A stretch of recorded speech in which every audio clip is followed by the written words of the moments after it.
দেখো আজকে আমি বাড়িতেই ঢুকেই দেখলাম আজকে ডিনারে মা কি করেছে। আজ পৌষ সংক্রান্তি, তো সবার বাড়িতে জানো যে পিঠে হচ্ছে, তো আমাদের বাড়িতেও হয়েছে। দেখো আমার মা বানিয়েছে, এটা হচ্ছে পাটিসাপটা। সুন্দর হয়েছে না, দেখতেও ভালো লাগছে, খেতে তো ভালো হবেই নিশ্চয়ই। আর এটা হচ্ছে দেখো সাজের পিঠে, অনেক জায়গায় গ্রামেও বিশেষ করে অনেক নামই বলে, সরু চাকলিও বলে অনেকে হয়তো। এটা হচ্ছে ঝোলা গুড়। এখন হচ্ছে টেস্ট করার পালা, আমি খেয়ে দেখাচ্ছি কেমন হয়েছে পিঠেটা, আমার মা কেমন বানিয়েছে।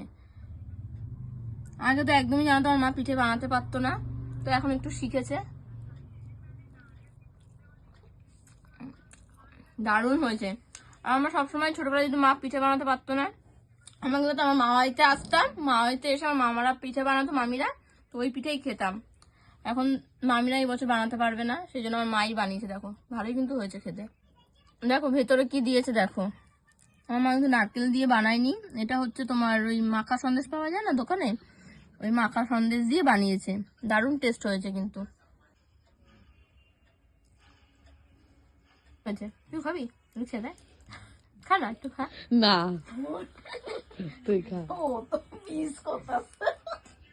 আরে পিউ, তোদের কাজটা হয়ে যায় তো তোকেও খাওয়াবো, চিন্তা করিস না, তুই খেতে পারছিস না, বুঝতে পারছিস তোর কষ্টটা।